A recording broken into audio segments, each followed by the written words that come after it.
Good day to you all, ladies and gentlemen of all ages. Welcome to Halftime 360 once again. My name is Emmanuel, and that is Melvin. okay. And today, once again, we're going to dive into some exciting news about what took place during the FIFA Club World Cup tournament going on in America at the moment.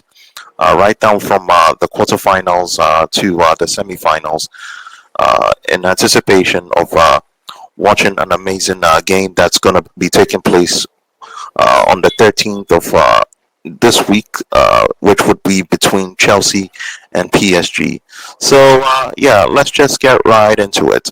Okay, so in today's event, we're going to look at well, the quarterfinal matches that took place over the week, along with what happened during the semifinal. So we're going to start off with the match between Palmeiras and Chelsea FC. So it looks like Chelsea were able to uh, clinch a victory over Palmeiras by winning by 2 goals to 1, with goals coming from Cole Palmer as well as Weverton. So a late Weverton own goal saw Chelsea eke out victory over Palmeiras in their FIFA Club World Cup quarterfinal match at Lincoln Financial Field in Philadelphia. And Enzo Maresca's side will now, they went on to take on Fluminense FC at the MetLife Stadium in New York, New Jersey on Tuesday as a semifinal event. So it looks like Chelsea took a lead in at halftime, thanks to Cole Palmer, who then conned his way inside two opponents and struck the ball into the bottom corner. So, Melvin, with this game, what would be your take on it? I think going into the match, Chelsea were slight favorites. Uh-huh. I think also the South Americans have shown that there are no pushovers. So I Right. expected them to make the match competitive, and it was exactly that. It wasn't as easy as maybe the scoreline might suggest. It could very easily have been 1-1 or otherwise. But Chelsea played a good game tactically. They didn't have too much trouble going forward. I felt like they missed some chances that they should have been much more clinical about. But Palmeiras gave a good show. They gave a good representation of Brazil. I think they played well. And Esteval's goal was absolutely brilliant. I don't know how he was able to even get the ball into the near post anyway. Some questions should be asked of Rob Sanchez for that goal, but it was still a Right. fantastic goal. I'm glad Esteban will not be scoring against us anymore as he's a Chelsea player now. But it was a good game. Chelsea deserved to win it and they did. So, brilliant game tactically as well.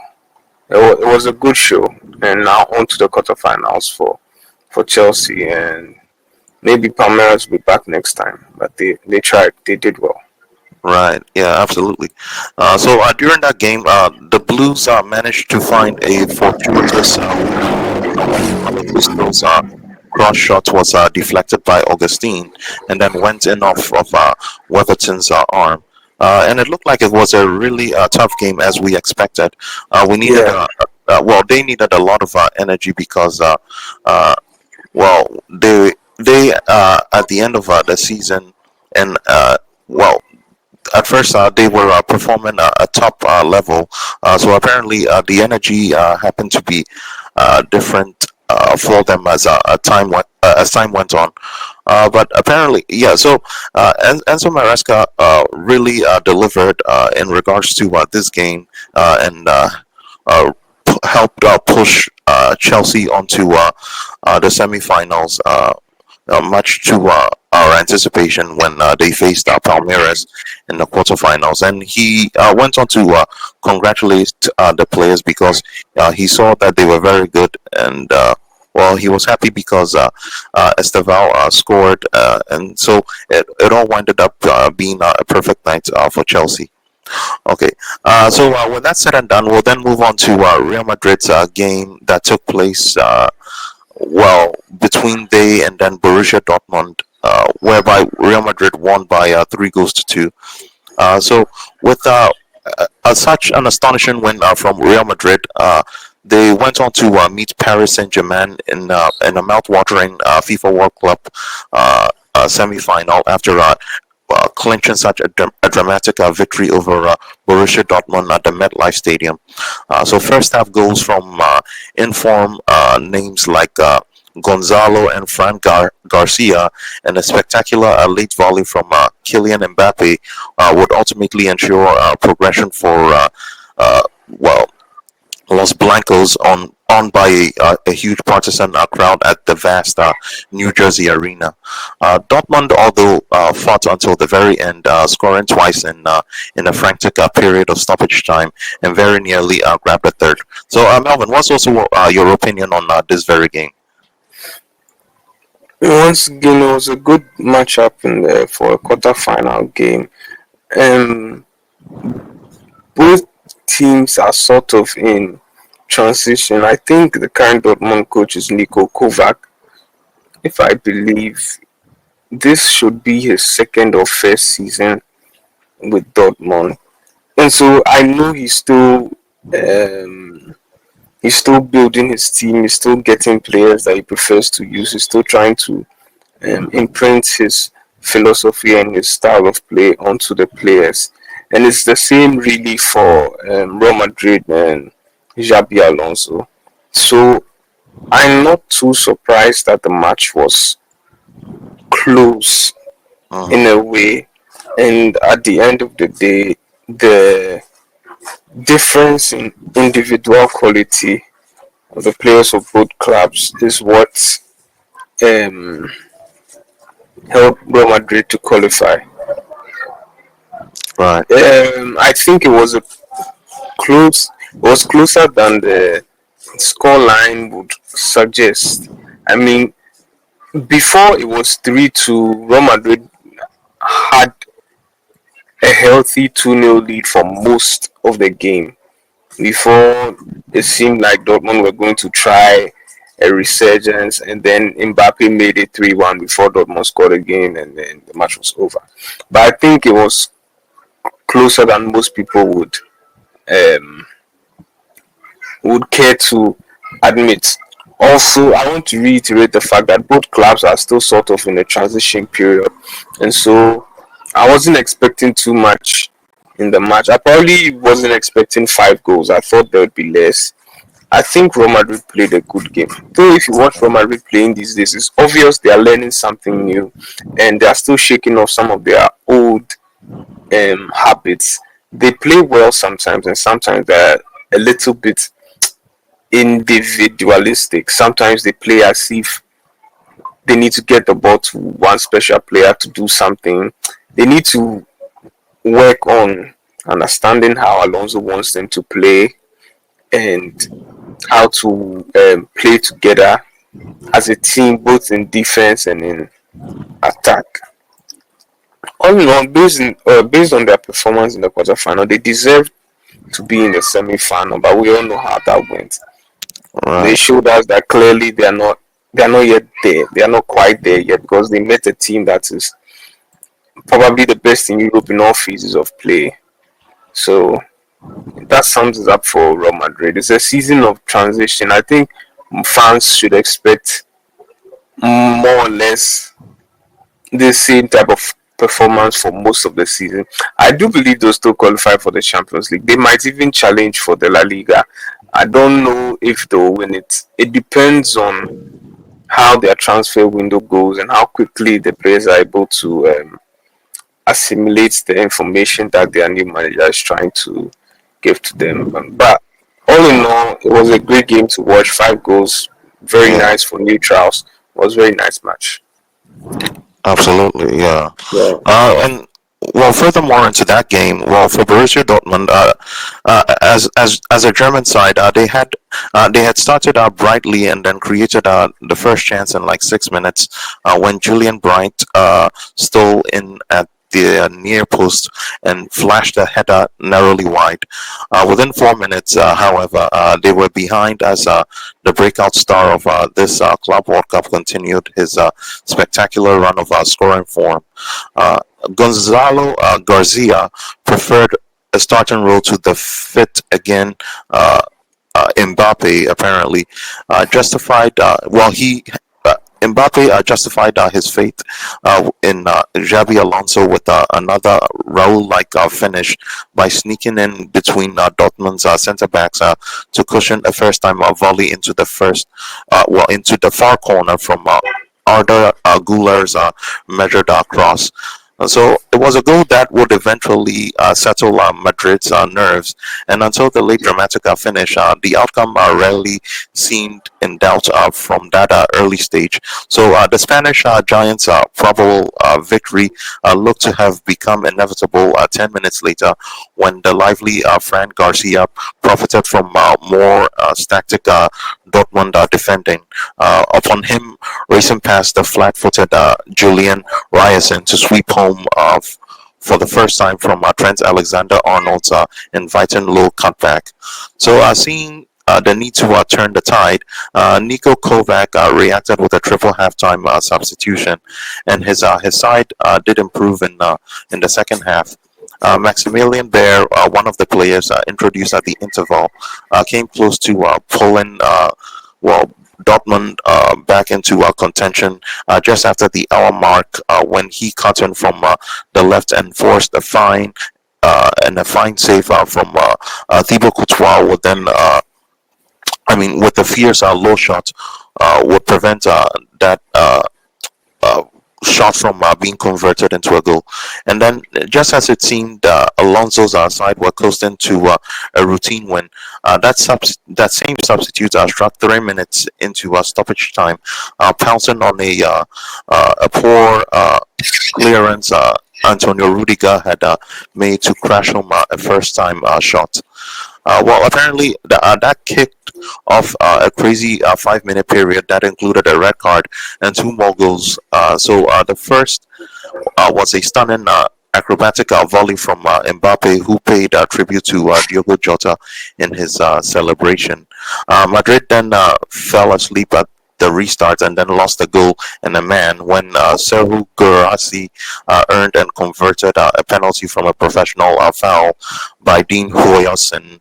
Dortmund would even have forced extra time at the death if it were not for magnificent saves by Courtois to block a perfectly struck and goal-bound effort from Jan Kuoto. So it made for a breathless end to the MetLife thriller and more exciting uh, match overall, which seemed guaranteed when Mbappe and his fellow mates uh, are going to be going up against European champions PSG in the same stadium on they would eventually go up against PSG in that very same stadium on Wednesday, the 9th of July. Okay. So with that all said, we'll then move on to PSG's quarterfinal game between themselves as well as Bayern Munich, whereby they won by 2 goals to nil. With the goals coming from Desire Doué and Usman Dembele. So with this game, we were hoping and looking forward to a very tight game. Bayern were coming in very strong, from start to finish every now and then, but for some reason they were just not able to uh, make any good use of their chances. But there were some. There was a goal they actually did score, but unfortunately for them, it was ruled as offside. So yeah, well, what would be your take on this game as well? Which particular game are we talking about? So the 2-0 victory uh, PSG gained over Bayern Munich in the quarterfinals. Oh, it's probably the same as the PSG victory against Real Madrid in the semi-final. They're just a class above everybody else in terms of how they play. They beat the press better than anybody else. is the way they combine passes when they are trying to build from the back. Uh-huh. They know how to um, move the ball amongst each other. They don't just have to pass the ball to beat the press. Sometimes a defender or a midfielder can drive the ball through the press. They can just dribble through and then break the line, or sometimes it's a pass that breaks the line. Sometimes it's a pass over the top in the air. They know when, how, and where to do things. It's brilliant to watch. They know when it has to be a short pass, when it has to go over the top, when someone has to drive with the ball. They are exceptional at breaking the lines. You have to highlight how fantastic Vitinha and Fabian Ruiz are at helping their team beat the press. You have to also highlight how good their wingers are 1v1. Kvaratskhelia and Desiree Doué is a fantastic team all round. Usman Dembele is a beast these days. Yeah, He's an absolute monster when he's leading the front line. He presses like an animal. It's crazy. They always force the opponents to take it long, and then they'll recover possession from there. They are really great to watch. They're brilliant in almost every phase of the game. So they played against a Bayern team that is good as well, but that is not quite on the same level. So most people would expect PSG to win, and they did not disappoint. It was a good game, nice goals, but PSG deserved to be in the quarterfinals. A brilliant performance by them so far. They are probably the tournament favorites. right. Yeah, absolutely. So, the opening goal of an end-to-end high-tempo affair in Atlanta came in the 78th minute. Harry Kane was robbed off of possession in midfield before João Neves found Doué, who drove a left foot shot home from the edge of the box as Manuel Neuer momentarily slipped on his line. PSG lost both William Pacho and Lucas Hernandez to straight red Late in the cards. game and still won it. Yeah. Yeah, for challenges on Leon Goretzka and Rafael Guerrero, respectively. Yeah, despite their numerical disadvantage, which hit the bar through Dembele as Bayern pressed for a leveler. So the France international then went on to secure PSG's last four spot, which would be for the semi-finals deep into stoppage time, finishing superbly after some outstanding approach play on the right by Akraf Hakimi. Bayern did have the ball in the net through Harry Kane when they were 1-0 down, but he had a straight offside before heading home, while Vincent Company's men had a very late penalty awarded to them, and then rescinding after referee Anthony Taylor was called to the screen to review his initial decision by the VAR team.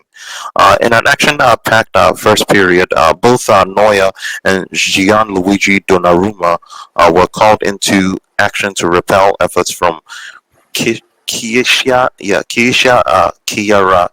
Kiaratskila and Michael Ollis, respectively. Whilst Harry Kane headed off, well, he headed over, and then Fabian Ruiz blazed high, and then wide when well placed. So the half was then brought to an abrupt and concerning conclusion, though, as Jamal Musiala suffered what appeared to be a serious leg injury after colliding with Donnarumma, with players from both sides clearly affected by the gravity of the incident. PSG, though, had a great chance to move ahead with 48 minutes gone when Bradley Barcola was played in by Kiara Skila, but Neuer repelled the youngsters' attempt. So the chances continue to come with Kingsley Coman spreading one Bayern breakthrough with a routine shot at the goalkeeper before Olis fired over Donnarumma's bar. Neuer was then inches away from being embarrassed by the PSG press outside his box as Kvaratskhelia and substitutes Dembele, Ousmane Dembele swarmed over him, with the latter's resulting shots going inches wide off the goal. It was left to teenage sensation Doué to steal the headlines once again, following his brace in PSG's UEFA Champions League final triumph earlier this year. With the final moments of the match bringing unrelenting action with two red cards, uh, while Dembele's goal and the overturned penalty, PSG then went on to face Real Madrid in the semi-finals at the MetLife Mhm. Stadium in New York, which was on Wednesday, the 9th of July. Okay, so with that said and done about the match that took place between PSG and Bayern, we then look at the final match of the quarterfinals, which would be the game that took place between Fluminense and Al Hilal, whereby Fluminense won by 2 goals to 1, with goals coming from Martinelli, as well as Hercules for Fluminense, and then Al Hilal's goal coming from Marcos Leonardo. So it looks like with this game, with Al Hilal, despite their upsetting victory over Man City before in the round of 16, they unfortunately were stopped by Brazilian sides Fluminense, who had an edged end-to-end encounter with them in order for them to reach the FIFA Club World Cup semi-finals. So, what's also your take on this game? Well, I expected it to be a hard, gritty game. I Yeah, thought they were very similar in terms of how they like to play, especially in this particular tournament. So they both started with a variation of five at the back, or some would say three at the back. So I expected that they were both trying to be a little bit more defensively solid. But upon watching the match, you can see that despite um, they setting up in a pretty defensive formation, it looked like the match would not lack goals. Excuse me. Both right, teams came to win, and so I'm not entirely surprised that someone won at the end of 90 minutes. Even though that's usually the case in football matches, sometimes there's a draw if teams are evenly matched. So I thought they were both evenly matched. So it's nice. Fluminense played good enough to be able to earn themselves a place in the semi-final. They were very solid defensively. There are two wide centre backs, the centre backs who cover the what you call it, the wings when the wing backs move forward, namely Freitas and Ignacio. They played a good game. Koulibaly enjoyed a good game himself. So it was a good game. Tactically, they were both, I think, very similar. Both of them wanted to try and play on the counter attack, and both were defensive. So it seemed like the counter attack was nullified when either team sort of had the ball, and yet their build up was still fluid enough to be able to create quality chances. So Fluminense did a good job in that they were the more clinical teams, and the more clinical team, and so they deserved their place in the semi-final. Yeah. right, yeah. So the game apparently exploded into life at the end of the first period. Martinelli cleverly touched Gabriel Fuentes, cut back into his path, and arrowed an unstoppable drive into the top corner. Fabio then produced a superb save to deny a Khalidou Koulibaly before the referee pointed to the spot after Marcos Leonardo went down. After a VAR review, however, a player called Danny decided that Samuel Xavier hadn't committed a foul. Marcos Leonardo was then celebrating shortly after the restart. Koulibaly's header from a corner hit him, and with Fabio having already dived in the other direction, the Brazilian seized his chance and then hooked it home. So apparently, with Fluminense, they should have been back ahead moments later, German Kano latched onto an underhit Renan Lodi back pass and went clean through.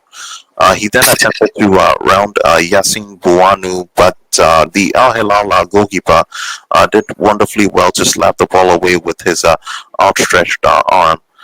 There was nothing Buono could do to prevent the winner, though. Hercules controlled the ball impeccably and struck home of the most important goals in Fluminense's 123-year history. Okay, so yeah, with all that also said and done, we then move on to the illustrious semi-final games that took place. Well, over the week. So we'll start off first with PSG's thrashing of Real Madrid with a 4-0 win over Los Blancos, who will then go on to face Chelsea in the upcoming final for the FIFA Club World Cup.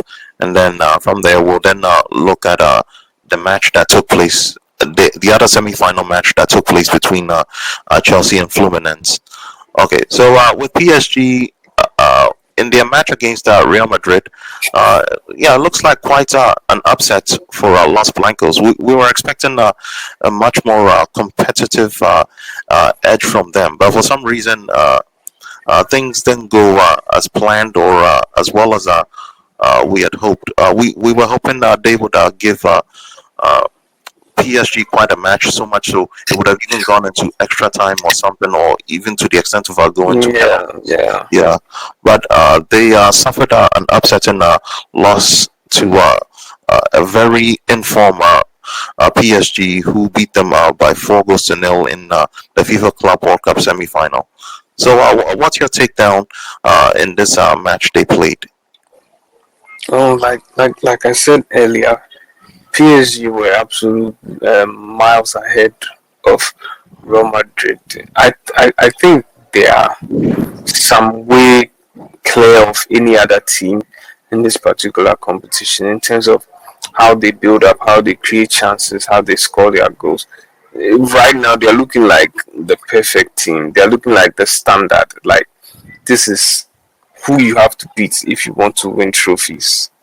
Yeah. And like I said, Real Madrid is still a team in transition, despite the star names all over the pitch. They are still a team in transition. They are still going to need some time to build that rhythm. We still need to find out exactly where Kylian Mbappe will play this season. Will he play as a striker? Will he play as a left winger? Will he be on the right wing? Because in the Mm, match against PSG, I noticed he was swapping wings with Vinicius from time to time.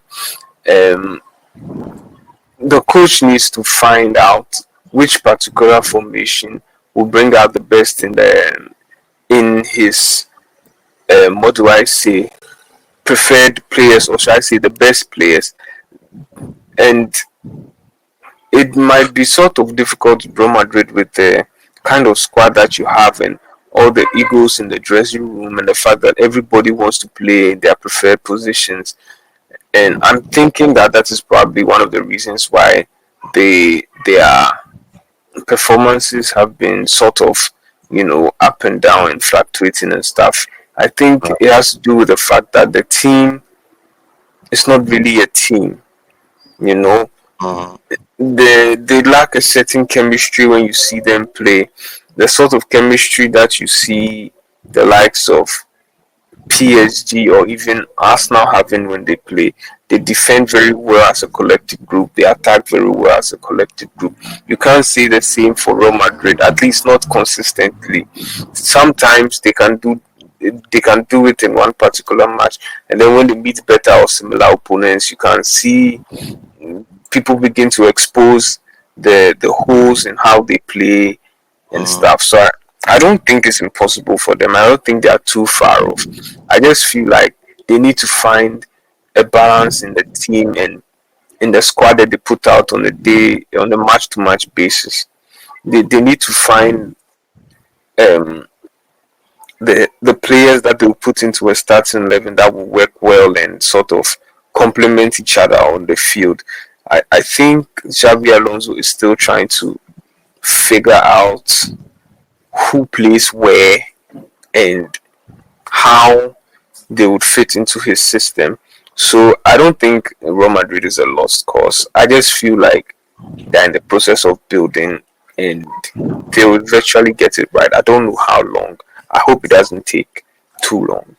And nobody should even rule them out of winning any sort of trophy this season because at the end of the day, it's Real Madrid.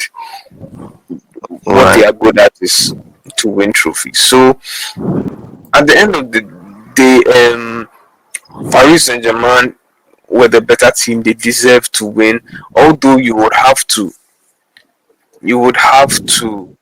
factor in the two early goals that Real Madrid conceded, which were both from mistakes. I dare to say that Asensio's blunder was probably because of a lack of concentration because he should have made a decision when the ball was in trajectory coming towards him to Mm, either clear it, pass it, or take a touch or whatever. He chose to take a touch and it was an awful touch.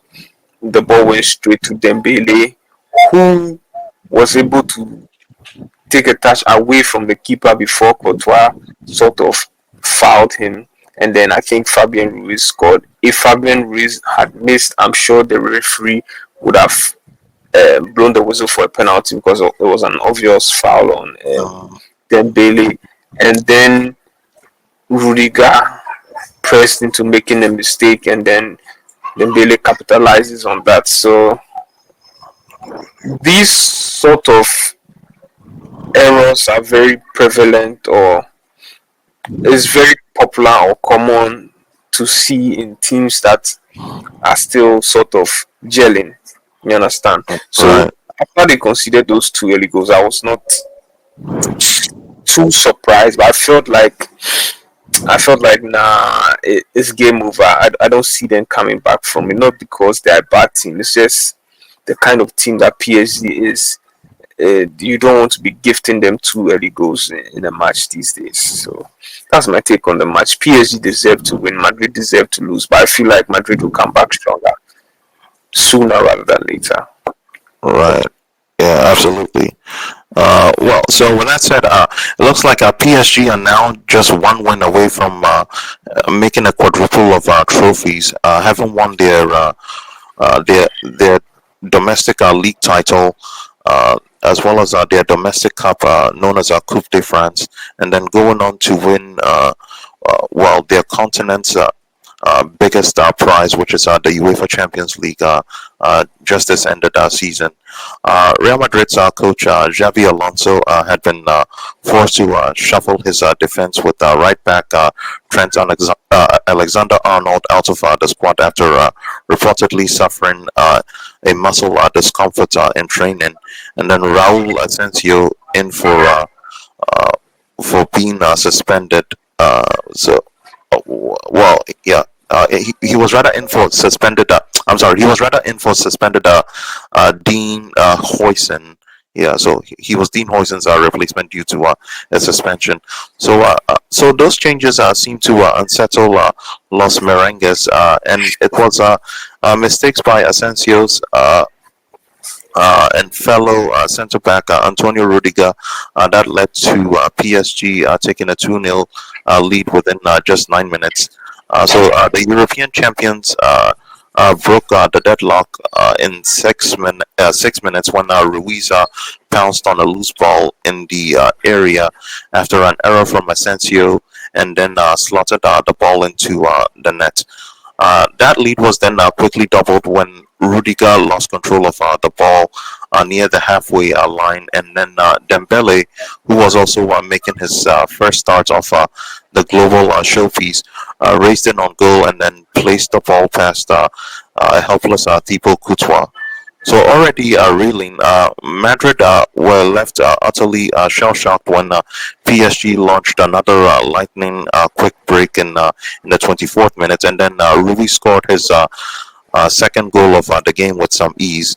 The Spanish Giants tried to muster a comeback after the break, PSG further extended their lead in the 87th minute through substitute Sergio Ramos. Oh, he's just called Ramos. I'm so sorry. Who turned? Well, he then turned and finished smartly after some intricate approach play. With so with Real Madrid exiting now from this tournament in this unfortunate shocking thriller, their veteran midfielder Luka Modric has now played his final game for the club. The Croatian icon was given a huge standing ovation at the MetLife Stadium for his Deservedly so. great service when he came on as a second half substitute. So with such an eventful and amazing performance from PSG, they are now going to be meeting Chelsea this Sunday for the FIFA Club World Cup final. Okay, so with all this said and done about PSG's thrashing of Real Madrid, we'll then move on to the other amazing semi-final game that took place between Chelsea and Fluminense.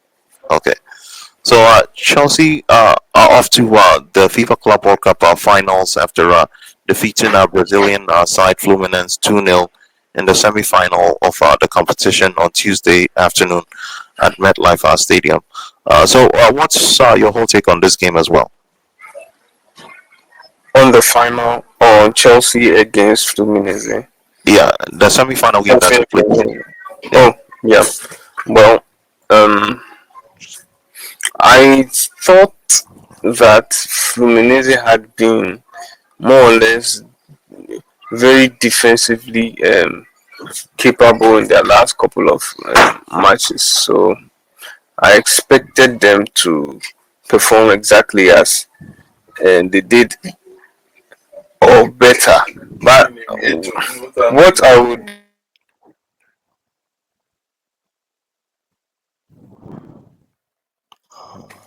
what I would want to point out is the fact that um, I was surprised at how open or exposed Fluminense's middle third was. I, you could constantly see Kopama having lots and lots of space there. Usually in the past season, after the Premier League, uh, clubs realize how good he is, especially in the middle part of the pitch. You see clubs trying to congest that part of the pitch and restrict the amount of space that he has to play. But I noticed him getting a lot of freedom around in and around the edge of the box area, and ultimately that led to Chelsea creating lots of chances. They should have scored more goals. They really should have scored more goals. I mean, yeah, we have to thank Joao Pedro for those two absolutely stupendous goals. They're absolutely brilliant. And Nico Jackson should have passed. There was a brilliant sequence of play where he was open on the left hand side of the pitch, tried to cut inside. As a result, Kopama himself was left unmarked. All Jackson had to do was to square the ball, and it would have been 3-0. He failed to do so, and there was a little bit of what do you call it, back and forth. Or at least not back and forth. He had to apologize to Palmer because it was um, blatantly obvious that he should have just passed the ball. They should have scored more goals. So, all in all, their performance in that particular match showed that they deserve to be in the final as well. So Fluminense tried, but that's the end of the road for them. They played against a team who was better than them on that particular day. And so now we are looking forward to a PSG Chelsea final, which should be absolutely lovely. all right. Yeah. Manager Enzo Maresca named Joao Pedro in the starting 11 for the contest, handing the former Brighton man. Uh, it looks like Joao Pedro. Who's a former Brighton man, his first start for the club, and then the 23-year-old repaid the Italian coach with a top performance that saw him named superior player of the match. So he opened the scoring 18 minutes in, and then finding the back of the net from outside the box after launching a curling effort into the right side of the net. He then doubled the lead in 56 minutes into the contest, backing off the underside of the crossbar and then into the back of the net off of an Enzo Fernando assist. Fluminense, though, meanwhile, they had their own chances. They were just never able to capitalize them on the That's true. moment. Yeah, their best opportunity arrived off a breakaway 26 minutes into the match, where midfielder Hercules beat two defenders and Chelsea goalkeeper Robert Sanchez, only to see his shots cleared off the line by defender Marco Corella. 10 minutes on, the Brazilian side thought the breakthrough had arrived after the referee whistled a penalty kick in in their favor for a handball against defender Trevor Chalova. However, after a brief VAR review and a trip to the monitor, the referee rescinded his call, claiming Chalova's hand was in a natural position. So, yeah, one heck of a dominant performance from the Blues. Otherwise, who then, they simply just like took over the contest. And once again, they're going to be competing for the Club World Cup trophy in the revamped 32 team version of this competition. Yeah. So, initially, Fluminense responded positively to that stunning blow, and twice thought they had found a way back into the game as the opening half progressed.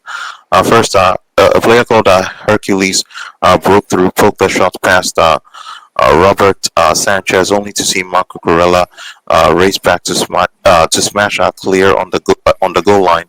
Then they were awarded a penalty for a handball from Trevor Chalova. Well, it looked like it, but then after a VAR review, the referee only concluded that a penalty ought not to be awarded because the defender's hand had been in a natural position, and it was certainly not an intentional act to prevent Fluminense from trying to make a comeback. The second half, though, belonged entirely to Chelsea, and they all but sealed their place in the final as early as the 56th minute. That was when Joao Pedro produced a goal that matched, if not bettered, his superb earlier efforts, cutting in past Ignacio and then crashing a magnificent drive in off the underside of the bar with Fabio rooted to the spot. So, in all, in truth, and in light of all of this, Chelsea, the Blues, should have added to their tally first through a Christopher Nkunku effort that was cleared on its way to the bottom corner, and then a wasteful shot into the side netting from Nicholas Jackson when a pass to Cole Palmer looked the better option. But yeah, so with such an astonishing performance here, we're looking forward to the amazing match that's going to be taking place between PSG and Chelsea, as it's going to be an all European final. Not so surprisingly. So yeah, looks like we've covered all that we need to say in regards to today's session. But however, furthermore, in regards to the final match that's going to be taking place this Sunday between PSG and Chelsea, it looks like whoever wins the final is going to be walking away from this summer's tournament with up to 125 million pounds, and that's like 92. Sorry, that was 125 million dollars, which is the equivalent of 92 million pounds richer in participation, and also for this whooping prize money. For whoever falls just short, their total will not be far off. And apparently, FIFA have provided a $1 billion prize pot overall for this tournament, which was shared out in different differing proportions among its participants, and based on uh, each and every club's progression. And it looks like UEFA clubs, which would be the clubs from Europe, have dominated this tournament and secured a larger slice of the pie with some clubs. So, well, before we wrap it up, well, what would be your take on this amount of money that FIFA has poured into this tournament?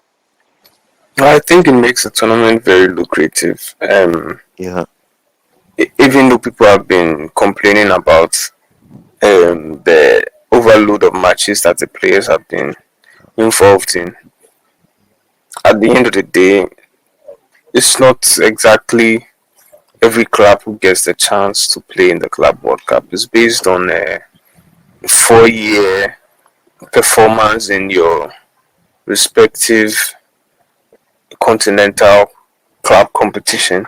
So everybody who played in the tournament in this particular edition deserved to be present. yeah, And the amount of money FIFA has forked into the tournament has made it, even though I'm sure this time people would not agree, but it has made it much more lucrative.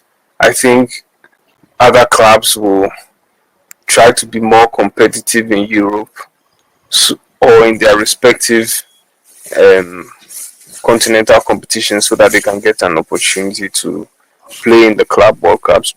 Because winning, I think, 3 matches gets you close to 30 million or so. mhm, Is incredible. It's a lot of money that a team like Fluminense, if you try to calculate how much they've earned, it can go a very long way, to securing their progress. So it's amazing. I think the amount of, I didn't know where the money came from or whatever, but FIFA makes money, and I'm glad they've been able to put a lot into this competition. It means that the clubs will take it serious. It makes it much more competitive, especially as we got into the latter stages of the competition. It was obvious that most of the clubs left in the competition were taking it very seriously. right, So yeah, I think it's a good initiative. It will help with progressing the game.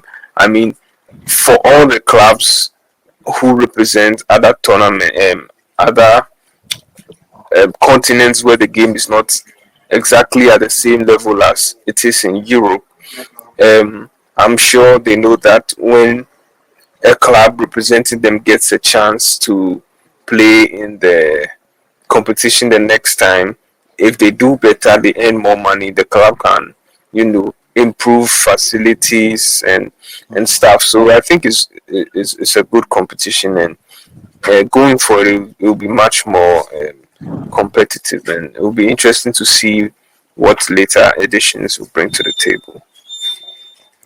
right, yeah. So both Chelsea and PSG haven't earned $13 million. It looks like it just for making it to the tournament's final showcase.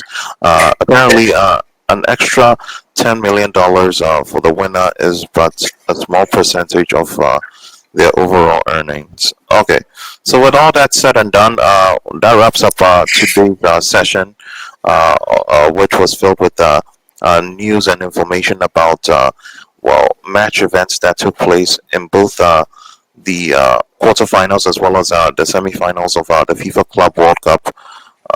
And we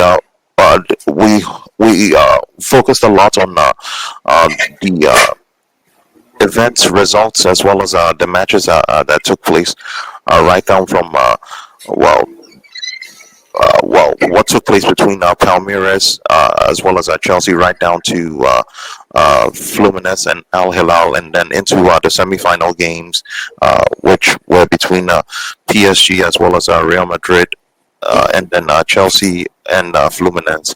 So, with all that said, in summary, today's session was once again filled with an exciting showcase of news and details as we dived into matches that took place in both the quarterfinals as well as the semifinals of the FIFA Club World Cup.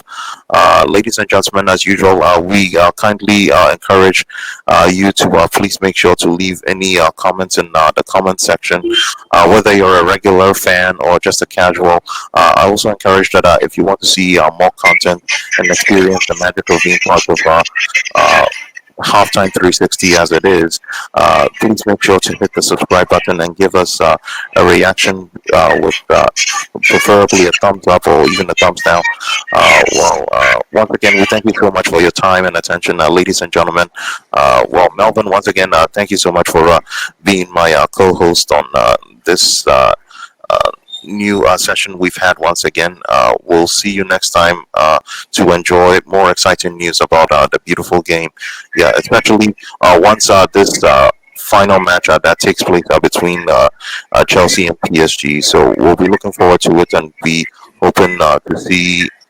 Uh, uh, to see and enjoy more exciting news and information in regards to that game in into the much anticipated next season, uh, which is going to be taking place in August. So, Melvin, once again, thank you so much for joining me. It's been a pleasure Welcome. interacting with you. And, ladies and gentlemen, we'll see you next time, and we're over and out. Peace. All right. Thank you.